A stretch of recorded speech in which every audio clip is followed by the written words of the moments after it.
Thanks to COVID-19, the prevalence of online meetings has dramatically increased. But unfortunately, these are often unsuccessful. In this episode, we'll explore one simple technique to make online meetings more successful, which is strangely connected to people pulling on a rope. One aspect that is often overlooked with online meetings is the role that each attendee plays in ensuring the meeting's success. Over 100 years ago, Max Ringelmann, a French architectural engineer, made an important discovery.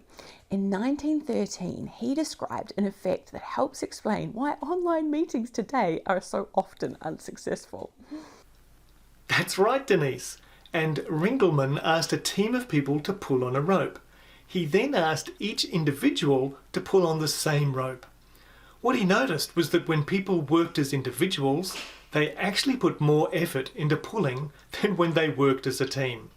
This is now referred to as the Ringelmann effect. It turns out that the bigger the group, the less responsibility each individual feels to ensure success. If a person doesn't feel critical to the success of a mission, it's easy to tune out and put in less effort because they feel that, well, no one will notice anyway. That's so frightening, John. And unfortunately, in online meetings and good old-fashioned teleconferences, the Ringelmann effect is magnified. When you're not actually in the room to help pull on the rope for a meeting, you might feel less engaged and less motivated to listen and participate. The less you feel needed, the more distracted you become, and then the less you contribute to the meeting. And the less you give, the less fulfilling the experience seems to be when it is finished. So, John, how can we minimize the Ringelmann effect and make our online meetings more productive? Well, Denise, in a recent Harvard Business Review article, Sarah Gershman suggests that it's not through greater participation, but through more thoughtful and targeted listening.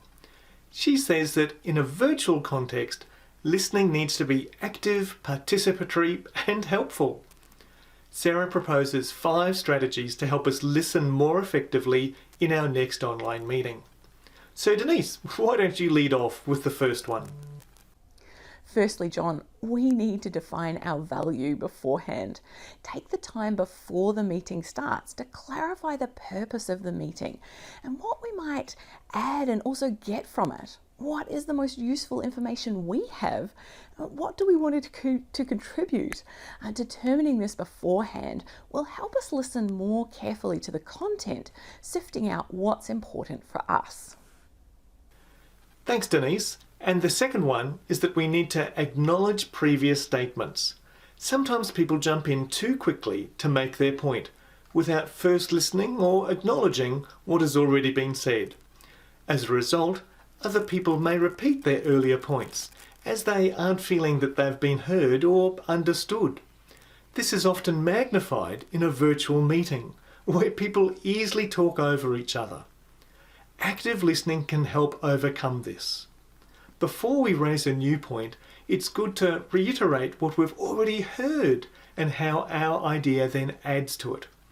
This not only helps the conversation, but it makes it more likely that others will hear what we have to say. As Sarah says, people are more likely to listen if they first feel heard.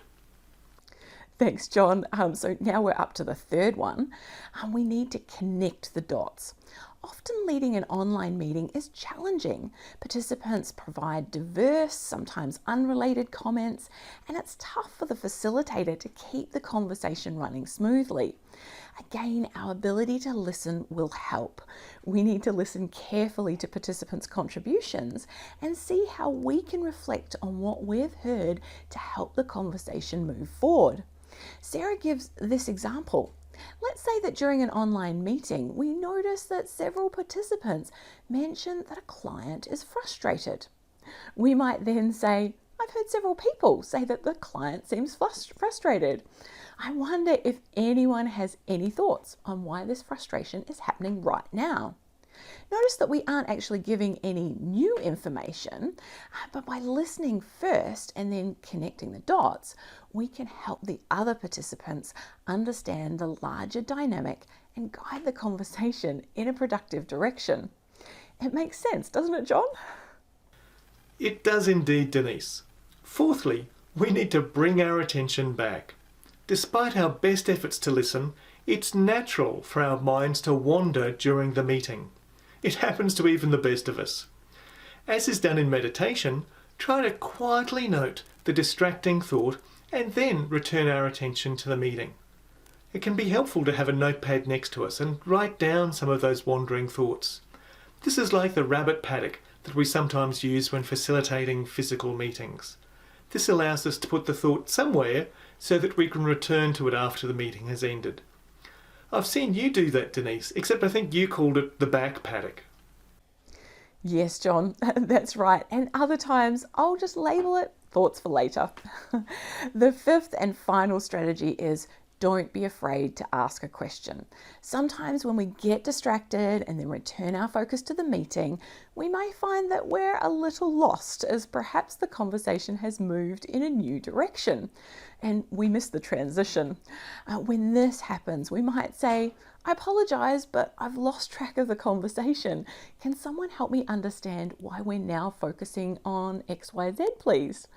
And John, this is good because it may also help others in the meeting, as it's likely we're not the only ones who are confused. How true that is, Denise. We think it's only us, but it turns out that most others were confused as well. So, in conclusion, during online meetings we often feel that we have to fight to be heard lest our voice gets lost in the noise. It seems counterintuitive, but one of the best ways to be heard is to be a good listener. Thoughtful, active listening can raise our status in the conversation, help us better connect with others, and make it more likely that others will want to listen to us. As Sarah says, active listening is a precious gift that we can give to our colleagues, and it can provide a meaningful connection during a time when people need it most. This is the one simple technique we can use to make our online meetings more successful.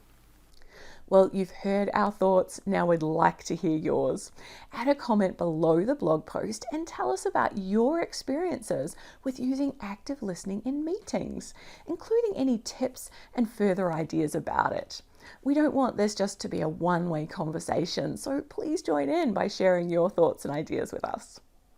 If you found this episode useful, then share it with a friend or colleague. And remember to subscribe to our newsletter if you'd like to know when new episodes are available.